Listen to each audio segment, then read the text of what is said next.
पाटण येथील अल्पवयीन व मतिमंद मुलीवर 8 जणांकडून अत्याचार झाल्याची संतापजनक घटना। गृहराज्यमंत्र्यांच्या तालुक्यातील अत्याचारांचे सत्र संपणार कधी? पाटण तालुक्यातील ढेबेवडी भागातील रुवले सुतारवाडी येथील अत्याचार करून खून केलेली घटना ताजी असतानाच पाटण येथील अल्पवयीन व मतिमंद मुलीवर 8 जणांकडून अत्याचार झाल्याची संतापजनक घटना सोमवारी उघडकीस आल्याने संपूर्ण जिल्हा हादरून गेला आहे। या प्रकरणात एका महिलेचा सहभाग असून पीडित मुलीच्या आईने पोलिसात दिलेल्या तक्रारीवरून पाटण पोलिसांनी गुन्हा नोंद करीत 9 आरोपींना 12 तासात अटक केली आहे।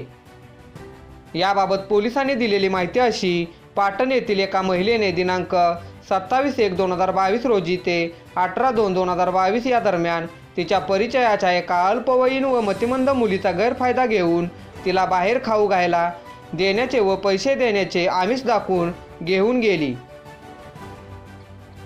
मुलीला पाटण व परिसरातील लोकांशी ओळख करून देऊन त्यांच्याशी शरीर संबंध ठेवण्यास भाग पाडले। पाटण व आजूबाजूच्या परिसरातील 8 लोकांनी सदर पीडितेवर वेळोवेळी व वेगवेगळ्या ठिकाणी नेऊन अत्याचार केला आहे। सदर गुन्ह्याचा प्राथमिक तपास पाटणचे पोलीस निरीक्षक यांनी केला असून पोलीस अधीक्षक सातारा यांच्या आदेशाने सदर गुन्ह्याचा पुढील तपास महिला पोलीस अधिकारी करीत आहेत।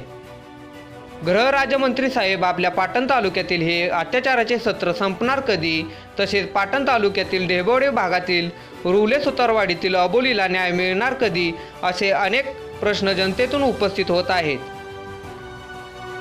आपल्या लोकप्रिय पंचनामा न्यूज चॅनेलला लाईक करा, सबस्क्राईब करा आणि शेअर करा।